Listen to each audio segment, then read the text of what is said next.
I never imagined that buying a property could turn into the beginning of a months-long nightmare, let alone a legal war with the very woman who thought she controlled the entire neighborhood. My name is Garrett Lawson, and I've been in the real estate business for over 15 years. I've seen all kinds of conflicts between homeowners, boards, and management companies, and I thought I was immune to these games. I pride myself on doing things by the book, maintaining a strong legal foundation for every property I own. That's why I wasn't the least bit concerned when I bought a foreclosed house through a bank auction last year. A house that happened to be rented by Cynthia Marshall, the longtime president of the local homeowners committee. I didn't target her or even think about it strategically. The numbers looked good, the property was in a prime location, and the previous owner had racked up debts that made the bank eager to sell it at a discount. I signed the papers, acquired the title, and, as required by law, the management company I used sent proper notices to all tenants, including Cynthia. She acknowledged them, signed the updated lease agreement that reflected her new landlord, me, and continued paying rent through the property management portal like everyone else. At first, everything was quiet. Cynthia played the part of the dignified committee chair, occasionally making passive-aggressive comments about how corporate landlords were ruining the charm of the neighborhood, but nothing I hadn't heard 100 times before. I barely thought about it. I had several other properties to manage, and my attention was on a larger commercial project in another city. Meanwhile, I'd recently purchased an adjacent lot next to my primary residence. After securing all the necessary permits and clearances from the city, I decided to install a custom automated gate system at the entrance to my drive. It wasn't just for security, although that was part of it, but also to control delivery access and prevent random foot traffic, which had been an increasing nuisance lately. The gate design was modern but tasteful, in keeping with the overall aesthetic of the street. I wasn't subject to the committee's direct jurisdiction on that lot, which was classified as an independent parcel from the original subdivision, something I had verified with my attorney prior to finalizing the purchase. The city gave me written approval after a standard inspection. Construction proceeded without issue, and within a few weeks the new gate was fully operational. That's when the phone calls started. At first, they were anonymous, blocked numbers or voicemails left without identifying information. The messages were polite but strange. Vague suggestions that I should have submitted the gate design for review by the committee, even though no such obligation existed for my property. I ignored them. Then, about a week after the gate installation was completed, I attended a scheduled quarterly meeting of the neighborhood committee, not out of any particular concern, but because I like to stay informed about local policies. That's when the tone shifted. Cynthia, who had always maintained a professional if frosty demeanor around me, opened the meeting with what she called an urgent item of business. To my surprise, it was about me, or rather, my gate. Without naming me directly, she launched into a monologue about how recent modifications to certain properties were threatening the cohesive appearance of the neighborhood and creating barriers to community engagement. Her eyes kept flicking toward me as she spoke. I stayed silent, listening carefully. The other members of the committee, several of whom I knew to be more reasonable, looked uncomfortable but said nothing. After the meeting, I was approached by one of the newer committee members, a younger guy named Mark, who quietly told me that Cynthia had been furious when she found out I was her new landlord. Apparently, she had viewed the foreclosure as a personal insult and had been telling anyone who would listen that landlords like me didn't respect the community's values. I shrugged it off. I wasn't running a popularity contest. I was running a business, and Cynthia was legally obligated to abide by her lease. I figured that would be the end of it. I was wrong. About a week later, I returned home to find an official-looking notice taped to my gate. It bore the committee's letterhead and was titled, Order for Immediate Removal of Non-Compliant Structure. The document accused me of violating unspecified architectural standards and demanded that I dismantle the gate within 10 days It cited no actual code sections or enforceable restrictions, just vague language about neighborhood harmony. That same afternoon, I received a call from the city's planning department. Someone had anonymously reported my gate as blocking emergency vehicle access. Fortunately, the city inspector who handled my case had already signed off on the installation and was quick to assure me that the complaint was baseless. Still, it was clear that Cynthia, or someone on her behalf, was escalating the situation. Now, I'm not the kind of man who reacts emotionally to these things.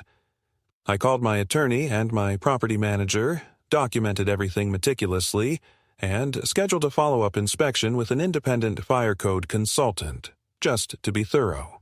The consultant's report, which confirmed that my gate met all required clearances and posed no impediment to emergency vehicles, was notarized and added to my growing file of documentation. I wasn't about to let this turn into a game of he said, she said. I wanted an airtight record. Meanwhile, more oddities began to crop up. Contractors showed up unannounced one morning, claiming they were there to conduct an evaluation of the gate on behalf of the committee. They had no badges, no city credentials, and when I asked for a work order, they couldn't produce one. I politely but firmly declined them entry and called the sheriff's non-emergency line to report the incident. Deputies arrived, spoke with the contractors, who quickly left, and advised me to be on alert. They also mentioned, somewhat pointedly, that my name had come up in other recent calls from the committee. I could tell they were getting tired of it. They knew the score. At this point, I decided to lean into my legal resources. I instructed my attorney to send a formal cease and desist letter to the committee, warning them against unauthorized entry attempts and harassment. I also filed a complaint with the Municipal Oversight Board responsible for monitoring quasi-governmental community organizations. The goal wasn't just to defend my gate. It was to establish a clear legal boundary that the committee and Cynthia would ignore at their peril. Through all of this, Cynthia continued to act as if she held absolute power. At the next committee meeting, which I attended with my attorney present, she again attempted to push through a resolution that would retroactively impose new restrictions on gate installations. But this time, several committee members resisted, clearly uneasy with the direction things were heading. Tensions simmered. Afterward, I overheard one member quietly say, "She's losing it," which confirmed what I already suspected. Cynthia's campaign was becoming personal, irrational, and increasingly unsupported even within her own ranks. And then came the breaking point. One sunny afternoon, as I returned from a client meeting, I pulled up to my drive and found Cynthia herself standing at my gate, flanked by two of her more loyal committee members. They were blocking my path, gesturing animatedly and shouting that I was violating community order. I remained in my car and called the sheriff. The deputies who responded this time were ones I'd spoken to before. They knew the situation well. As they approached the scene, I calmly stepped out and, within full earshot of everyone, addressed Cynthia directly. "You do realize you're standing on private property, and that you're in violation of the lease terms of the house you rent from me, correct?" The look on her face was priceless. Utter shock, quickly followed by a flushed, trembling rage. The deputies intervened, calmly advising Cynthia and her companions to leave immediately. They also reminded her that further actions could lead to charges of trespass and harassment. That was the moment the tide turned. Cynthia finally understood the full scope of her overreach, and that she was no longer in control of the narrative. But even then, I knew this wasn't over. Not yet. After that scene at the gate, I knew Cynthia wouldn't let things go quietly. She had too much pride, too much invested in her own image of authority to simply back down. But what I didn't anticipate was how quickly she would pivot from petty public theatrics to calculated bureaucratic warfare. It began subtly, almost as if she thought I wouldn't notice. A letter arrived from the Municipal Property Tax Office informing me that a citizen petition had been filed requesting a reassessment of my property value, specifically citing recent structural additions and alterations. The timing was no coincidence. There was nothing illegal about filing such a petition, but it was clear this was a retaliatory move. The city's tax office, to their credit, flagged the petition as unusual and even called my attorney's office to give us a heads up. It didn't stop there. Within days, anonymous complaints were submitted to the zoning board alleging that my property was being used for unauthorized commercial activity. There was no basis for this, of course. I'm a real estate investor, yes, but I run my business from an office downtown, not from my personal residence. Still, each complaint triggered a mandatory review, requiring responses, documentation, and in-person inspections. It was an attempt to bury me in procedural nonsense, to wear me down and force me to either remove the gate voluntarily or make some kind of concession to Cynthia's power play. I wasn't about to play that game. Instead of reacting piecemeal, I brought in additional legal support, an attorney specializing in municipal code and land use disputes. We compiled every piece of correspondence, every complaint, and every response, building a case that demonstrated a clear pattern of harassment and abuse of process. My attorney filed a formal complaint with the Municipal Ethics Board, naming not only Cynthia but the entire committee leadership as responsible parties. Meanwhile, I made another strategic move. I quietly reached out to several other property owners in the neighborhood, people I knew from previous business dealings and who had themselves been targets of the committee's overreach in the past. I wasn't organizing a rebellion, just gathering information and allies. What I learned only reinforced my decision to fight back. Several owners told me of similar tactics: sudden reassessments, anonymous complaints, and fabricated violations. It was Cynthia's signature method of control, and it wasn't just about my gate anymore. This was a systematic pattern of abuse that had been allowed to fester unchecked for years. Then came the next escalation.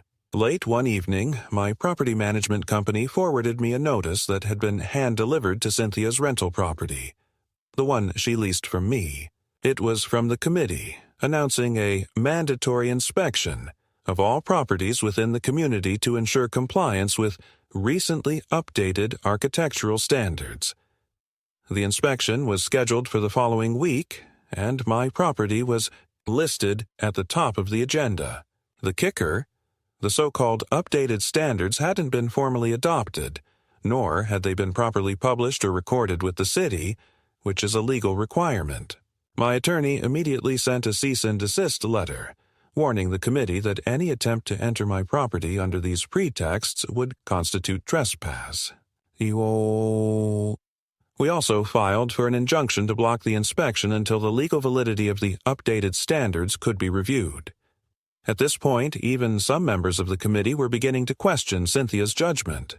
Word reached me through one of my contacts that a faction within the committee was considering calling for a vote of no confidence. But Cynthia, sensing that her grip on power was slipping, doubled down. She sent a formal notice to the city council claiming that my gate presented an urgent public safety hazard and demanded immediate municipal intervention. It was a desperate move, and it backfired. The city council, already aware of the mounting legal complaints against the committee, declined to take action and instead referred the matter back to the municipal legal office for review. That's when Cynthia's campaign took an even darker turn. I began receiving thinly veiled threats through anonymous letters and emails.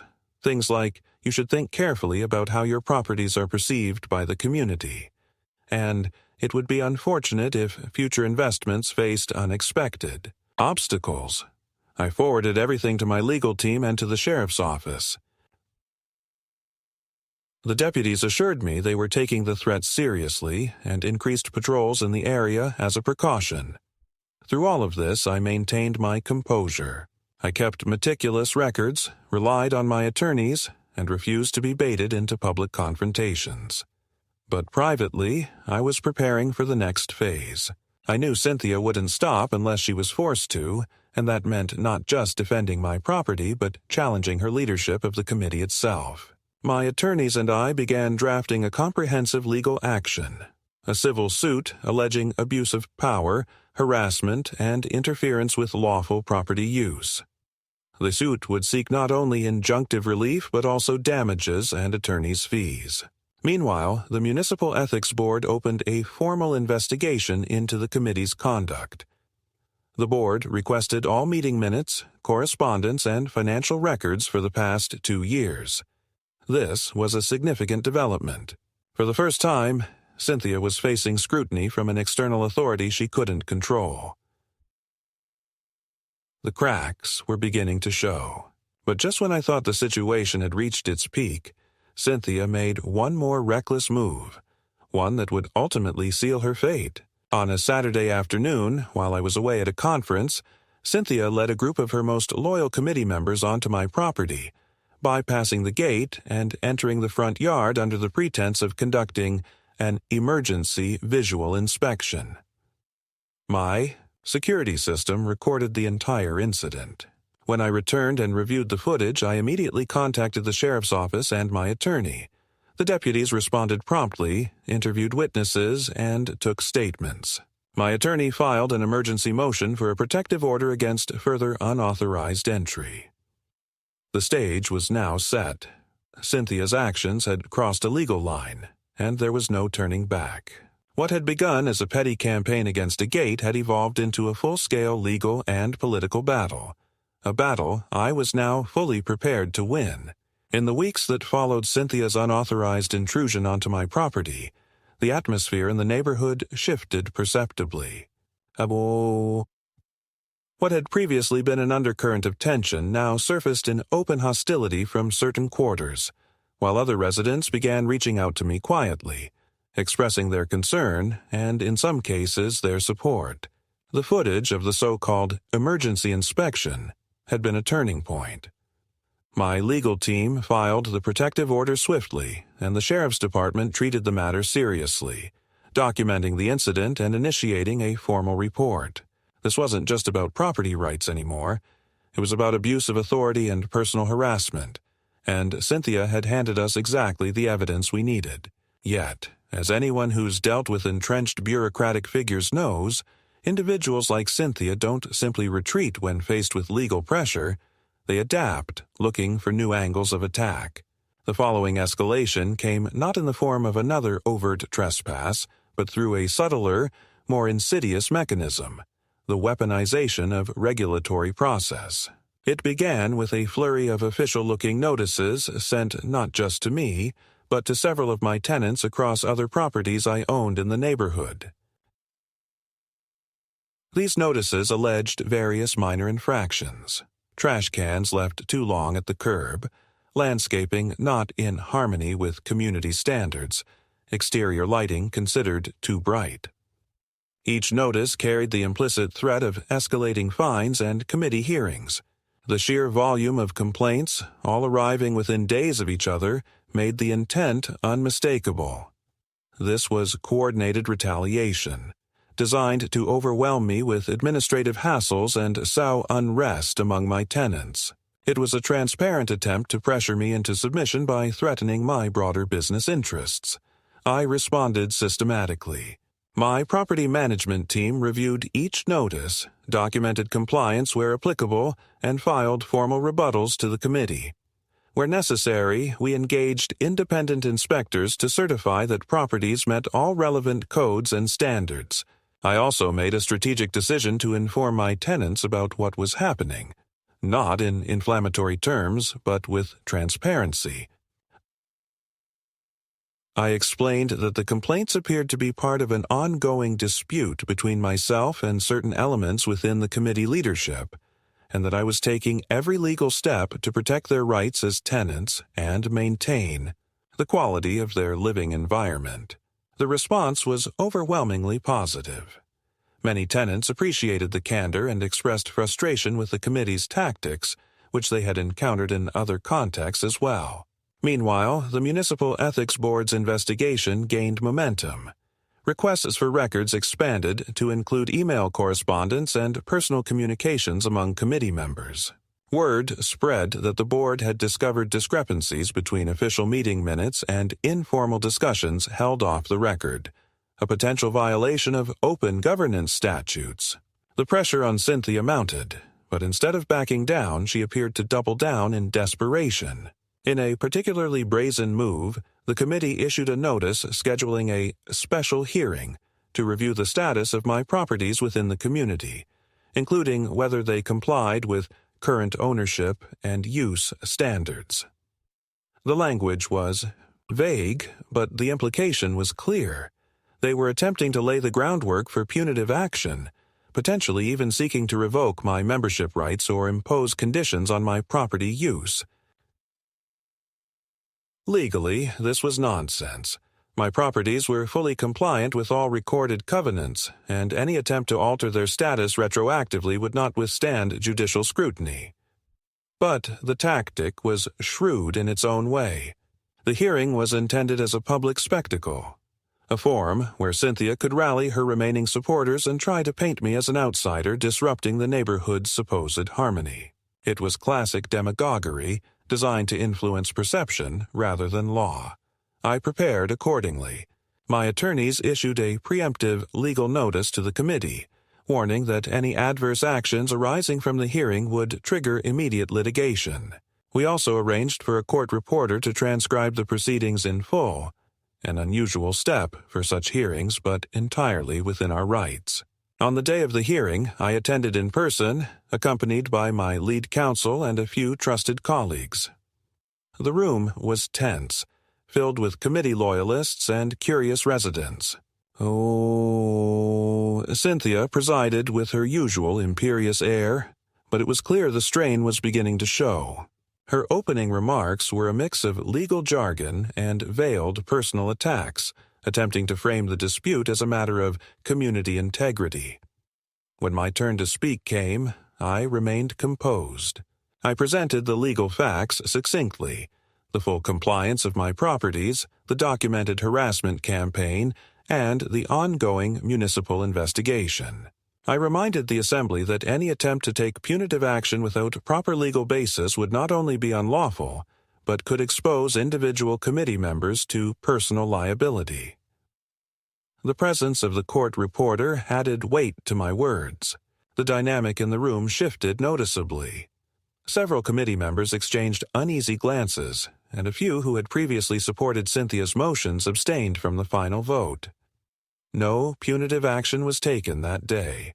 The hearing ended in a stalemate, but the psychological ground had shifted.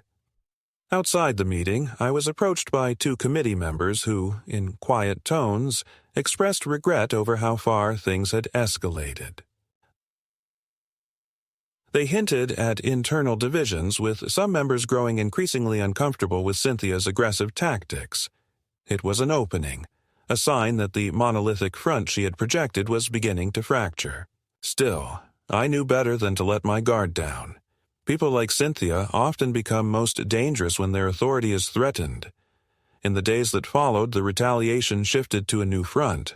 Anonymous reports were filed with the city's business licensing office, questioning the legitimacy of my real estate operations and alleging zoning violations. Again, there was no substance to these claims, but each required official review and response. It was clear that Cynthia, or someone acting on her behalf, was intent on dragging me into a war of attrition. Yet, with each move, they overplayed their hand.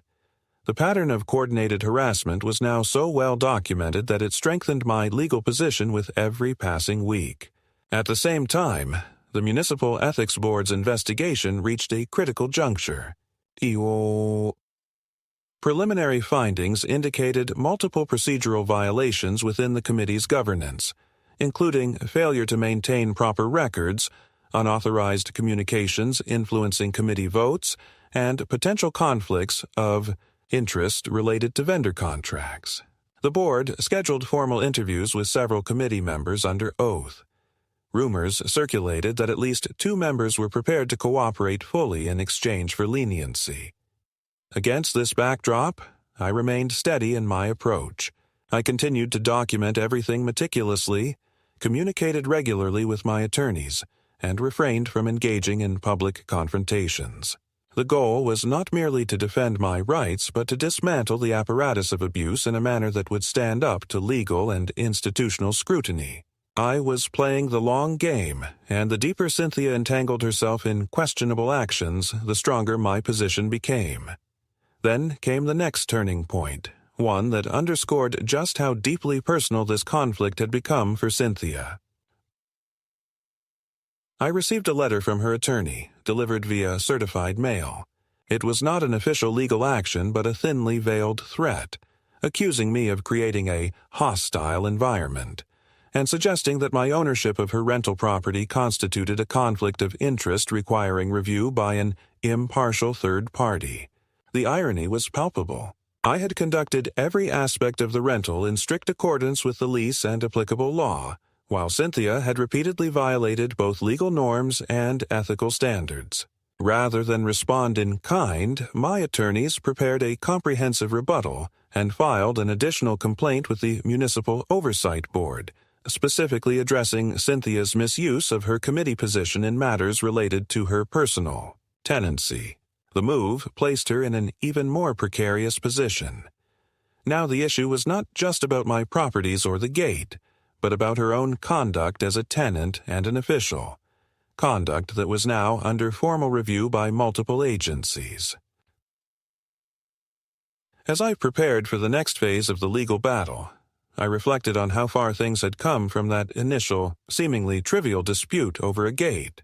What had begun as an attempt by one individual to assert unwarranted control had evolved into a broader struggle over governance, accountability, and the proper limits of authority. And while the path ahead remained challenging, one thing was certain. I had no intention of backing down. The first escalation had only strengthened my resolve, and the final confrontation was drawing ever closer. As the weeks unfolded and the legal processes advanced, it became increasingly apparent that Cynthia was losing her grip, not only on the narrative, but on her own composure.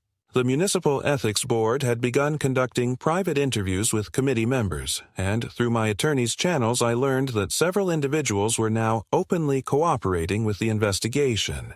Meanwhile, my civil suit against the committee leadership for harassment and abuse of process was making steady progress through the court system.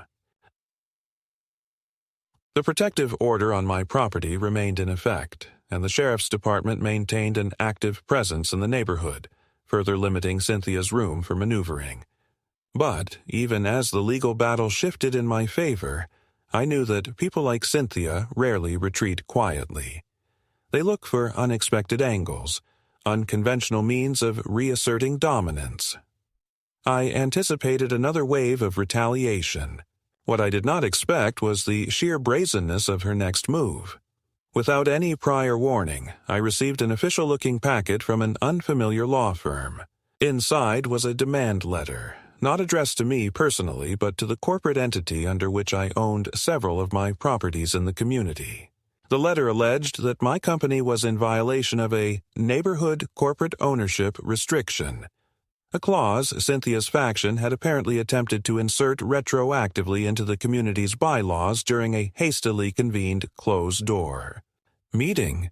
The so-called restriction claimed that no property within the neighborhood could be owned or operated under corporate ownership structures, ostensibly to preserve the residential character of the community. The absurdity of the claim was immediately apparent to my legal team. Not only was the restriction procedurally invalid, it had not been properly proposed, noticed, voted upon, or recorded, but even if it had been, it could not be applied retroactively to existing ownership structures protected under state and municipal property laws. Still, the tactic was clever in its own way. By framing the dispute as one between the community and a corporate entity, Cynthia was attempting to shift public perception, to recast me not as a private property owner defending my rights, but as an outside corporate actor undermining the neighborhood's supposed values. The goal was clear: to isolate me politically and rally wavering committee members and residents to her side. Recognizing the potential danger of this narrative, I responded decisively. My attorneys filed a formal legal challenge to the purported bylaw amendment and sought an injunction against its enforcement. Simultaneously, we launched a public information campaign, not inflammatory but fact-based, distributing a detailed summary of the legal issues and procedural violations involved to all property owners in the community. The response was swift and revealing. Several longtime residents, many of whom had previously remained neutral, reached out to express their support. Some even volunteered to provide affidavits detailing past instances of committee overreach. More significantly, a growing faction within the committee itself began openly questioning Cynthia's leadership. The pressure was mounting, and it was becoming increasingly clear that the balance of power was shifting. Sensing the erosion of her authority, Cynthia made a final, desperate attempt to reassert control.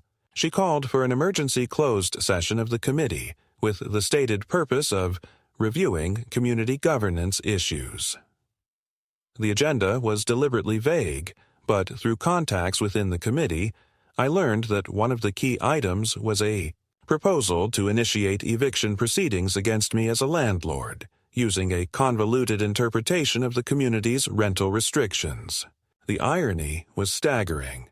Cynthia, a tenant in one of my properties, was seeking to engineer my removal as a property owner under bylaws she had no legal authority to reinterpret. My legal team prepared accordingly. We issued advance legal warnings to the committee and filed a preemptive motion with the court seeking to enjoin any enforcement of illegal or ultra-vires actions arising from the closed session. On the night of the meeting, a court order was delivered in person to the committee, placing them on clear legal notice. The meeting proceeded, but under the cloud of impending legal consequences, the proposed actions failed to gain sufficient support. Several committee members, now fully aware of their potential personal liability, either abstained or voted against the motion. The session ended in disarray, with Cynthia visibly furious and her remaining loyalists increasingly isolated. This marked the true middle point of the conflict, the moment when the tide decisively turned. Legally, procedurally, and politically, Cynthia's campaign was unraveling. The Municipal Ethics Board was preparing to release preliminary findings. The court had established clear protections against further abuse, and within the committee, a growing faction was actively distancing itself from Cynthia's leadership. But even as the immediate threat subsided, I remained vigilant. Experience had taught me that wounded authority figures often lash out unpredictably when cornered. The battle was far from over, and I was prepared for whatever came next. With the legal tide turning against her and her grip on the committee visibly weakening, Cynthia became more erratic and more determined to find any possible means of regaining control. What had begun as a localized dispute over a gate had now metastasized into a high-stakes battle involving the courts, municipal regulators, and the broader community. Yet, even as her previous strategies unraveled under legal scrutiny, Cynthia refused to concede defeat. Instead, she embarked on what would become the most aggressive and desperate phase of her campaign, a phase that would test not only my legal preparation and resilience but the very fabric of governance within the neighborhood. The opening salvo of this new escalation came through an unexpected channel, the local media. An anonymous letter had been sent to a small but influential community newsletter that circulated among the wealthier enclaves of the district. The letter painted me as a predatory landlord exploiting legal loopholes to corporatize the neighborhood, undermine its traditions, and displace long-standing residents.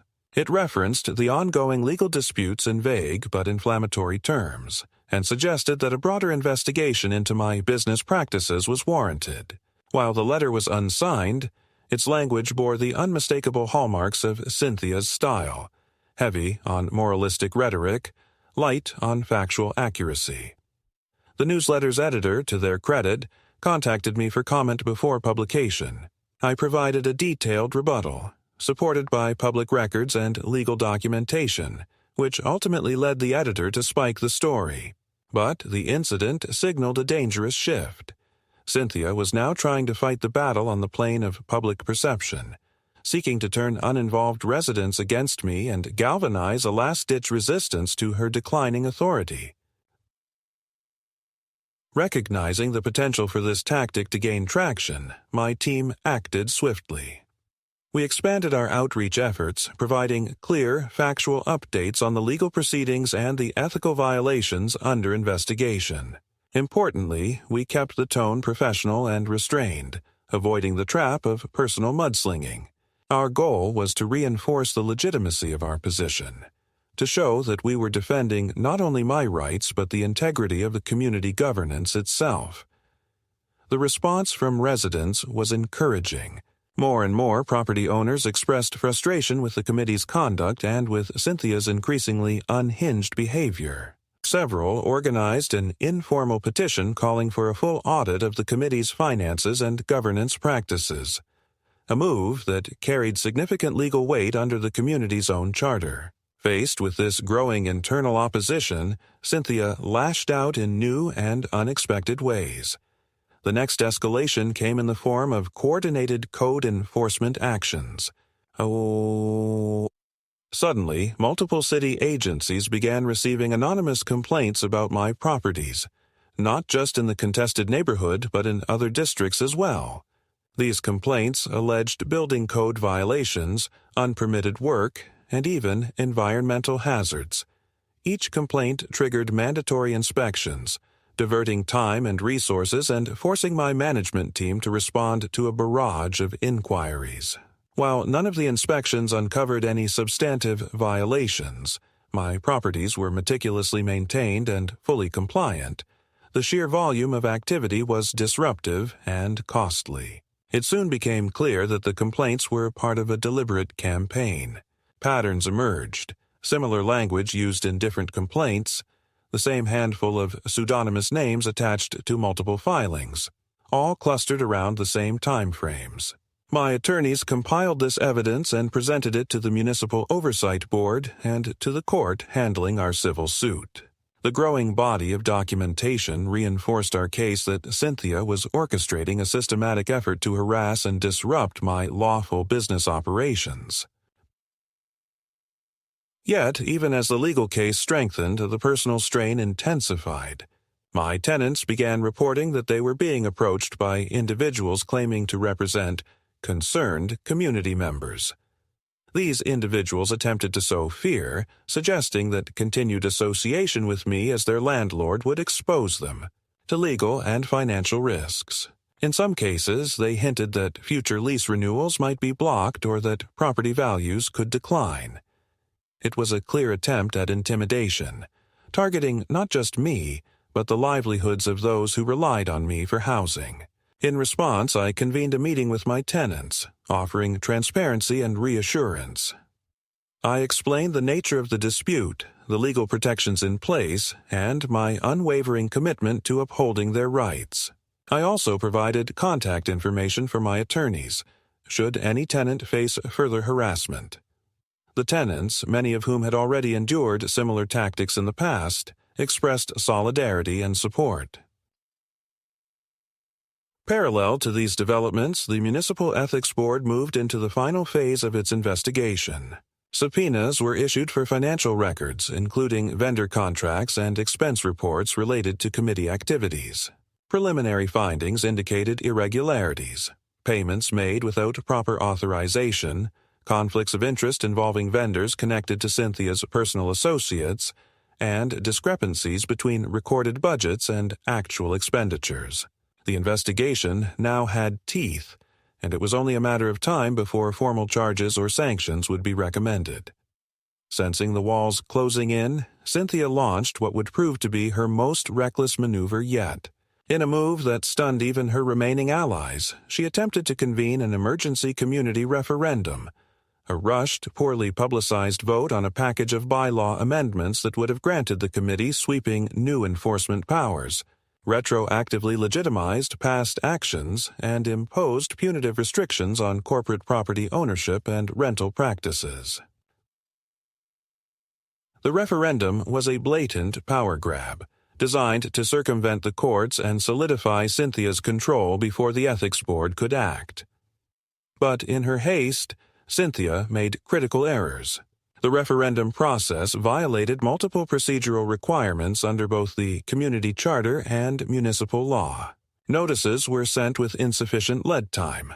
Voting eligibility criteria were manipulated, and proxies were solicited under dubious circumstances. My legal team responded with a comprehensive legal challenge, securing a court injunction to block the referendum pending judicial review. Moreover, the blatant procedural violations further alienated moderate committee members and galvanized opposition among the broader community. The fallout was swift. Several prominent residents publicly denounced the referendum, calling for Cynthia's immediate resignation. Committee members who had previously remained silent now openly criticized her leadership. The momentum had decisively shifted. At a hastily convened committee meeting, a motion of no confidence was introduced. Though the vote did not immediately unseat Cynthia, she clung to procedural technicalities to delay the outcome. It marked the beginning of the end of her reign. Throughout this tumultuous phase, I remained disciplined. I continued to document every development meticulously, coordinated closely with my legal team, and maintained a posture of professionalism and restraint. The goal was clear: to see the legal process through to its conclusion, to uphold the rule of law, and to ensure that the abuses perpetrated under Cynthia's leadership would be fully exposed and rectified.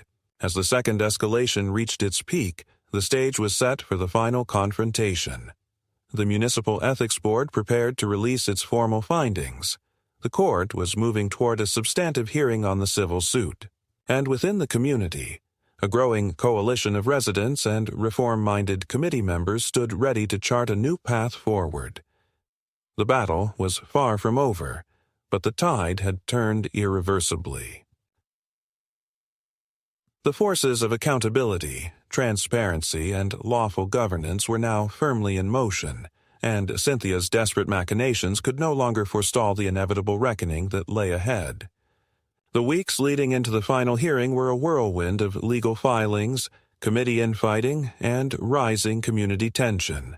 By this point, the momentum was clearly on my side.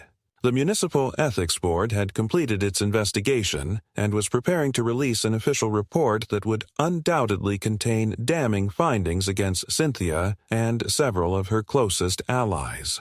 Meanwhile, the court had scheduled a pivotal hearing on my civil suit, which would address not only the harassment and abusive process I had endured, but also the broader legality of the committee's recent actions under Cynthia's leadership.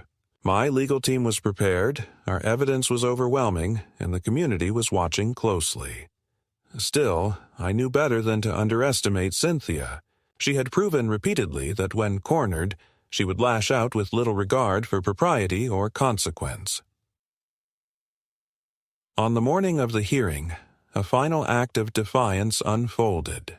As I prepared to leave for court, my security system alerted me to unusual activity at my primary property's gate. Pulling up the live feed, I was greeted with the surreal sight of Cynthia herself, accompanied by two of her dwindling loyalists, staging a scene at my entrance. They were loudly proclaiming that I had illegally fortified the property, that I was a threat to community safety, and that they were there to perform an emergency inspection. Their actions were clearly intended to provoke a confrontation, to generate some sort of incident that could be spun in their favor ahead of the hearing. I remained calm. Without leaving the house, I contacted the sheriff's department. Deputies, already familiar with the history of the conflict, arrived promptly. They reviewed the situation, confirmed that Cynthia and her associates were in violation of the existing protective order, and escorted them from the property. The deputies' presence was professional but firm, and their report would add yet another layer of documented misconduct to the case against Cynthia. With that distraction resolved, I proceeded to the courthouse. The hearing room was packed. Attorneys, committee members, residents, municipal observers, and even a few members of the press who had caught wind of the broader implications of the case. The presiding judge, known for her no-nonsense approach and respect for procedural integrity, called the session to order.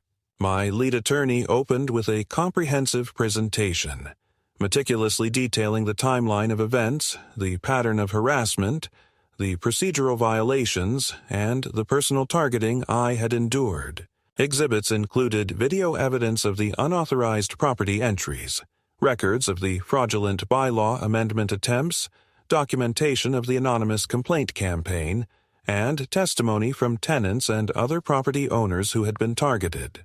Cynthia's legal counsel, visibly strained, attempted to argue that the committee's actions were motivated by legitimate community concerns. But the weight of evidence, combined with the procedural irregularities uncovered by the Ethics Board, left little room for credible defense. Witness after witness testified to Cynthia's domineering leadership style, her disregard for legal boundaries, and her efforts to manipulate both process and perception to maintain control. The judge remained measured but attentive, asking pointed questions that underscored her understanding of the case's nuances. Then came the most pivotal moment of the day. The Municipal Ethics Board formally entered its findings into the court record. The report was scathing. It concluded that Cynthia had repeatedly abused her position for personal gain, engaged in systematic harassment of residents and property owners, violated open governance laws, and manipulated committee procedures to suppress dissent. The board recommended her immediate removal from the committee and referral of certain matters for potential criminal investigation. The atmosphere in the courtroom shifted palpably. Even those committee members who had remained loyal to Cynthia looked shaken. The facade of legitimacy she had tried so desperately to maintain was collapsing under the weight of documented truth. Following the presentation of the Ethics Board's findings, my attorney moved for immediate injunctive relief, seeking a court order to bar Cynthia and her associates from any further actions against me, my properties, or my tenants. The motion was granted. The judge issued a firm ruling enjoining Cynthia from any official committee activities pending further review and prohibiting her from initiating or participating in any enforcement actions related to the community. The court also ordered a full audit of committee finances and governance practices to be conducted under the supervision of an independent auditor appointed by the court. As the session concluded, Cynthia sat visibly pale and shaken.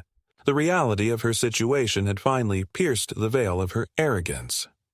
Her public meltdown at my gate that morning, already documented by law enforcement, now loomed as potential grounds for further legal action.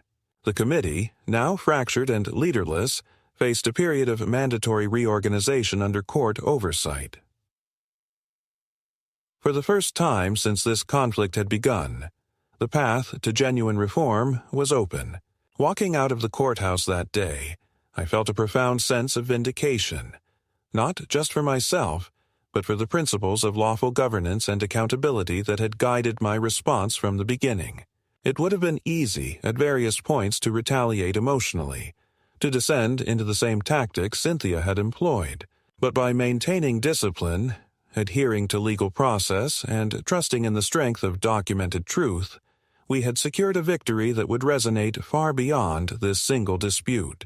Yet, even in victory, I remained mindful that the work was not finished. The community now faced the challenge of rebuilding its governance structures, restoring trust among residents, and ensuring that such abuses could not be repeated. I stood ready to contribute to that effort, not as a victor seeking to impose my will, but as a property owner and citizen, committed to upholding the values of fairness, transparency, and the rule of law. The culmination of this long battle had not come through spectacle or dramatic confrontation, but through the steady application of legal principle and procedural integrity.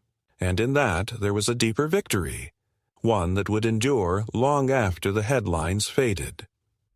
In the weeks that followed the decisive court hearing, The atmosphere in the neighborhood shifted in ways both subtle and profound.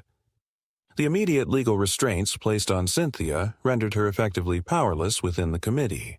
The independent audit, mandated by the court, uncovered even more irregularities than initially suspected: unauthorized disbursements, conflicts of interest in vendor contracts, and evidence of long-standing manipulation of voting procedures. With this mounting evidence, a formal removal process was initiated under court supervision, and Cynthia was officially stripped of her role on the committee. Attempts by her remaining loyalists to challenge the process were summarily dismissed by both the court and the broader community, which had grown weary of the drama and deeply concerned about the damage done to the neighborhood's governance. Meanwhile, the community itself began a process of reflection and rebuilding. A special election was scheduled to fill the vacant leadership positions, this time conducted under strict oversight to ensure transparency and fairness. I chose not to seek a position on the committee, preferring instead to support reform-minded candidates who had emerged from the ranks of residents tired of Cynthia's reign. I did, however, agree to serve in an advisory capacity, offering legal insight and institutional knowledge to help guide the committee's transition toward more ethical and transparent practices. It was a role I was well suited for, and one that allowed me to contribute constructively without dominating the process. For the tenants in my properties, life returned to normal. The harassment ceased, the flood of frivolous complaints evaporated, and relations with the broader community improved markedly. I took the opportunity to review and strengthen tenant protections across my portfolio, ensuring that no similar campaign could ever be directed at them again without swift and effective legal recourse. Many of my tenants expressed gratitude not only for the legal protections I had put in place, but for the steady, principled approach I had taken throughout the conflict. As for Cynthia, her public standing was irreparably damaged. Beyond her removal from the committee, she faced the very real possibility of further legal consequences stemming from the Ethics Board's findings and the financial irregularities uncovered during the audit. I harbored no personal animosity toward her. I understood that her actions were driven by fear of losing power and a misguided sense of entitlement, but the law could not and should not overlook the harm she had caused. The integrity of community governance demanded accountability, and I trusted the legal system to see that process through. In reflecting on the entire ordeal, I found a certain clarity.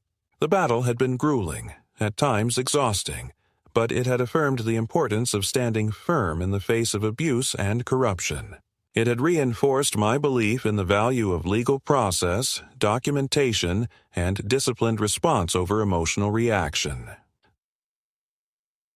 Most importantly, it had demonstrated that even entrenched power structures could be challenged and reformed when confronted with unwavering adherence to principle and the courage to see the fight through to the end.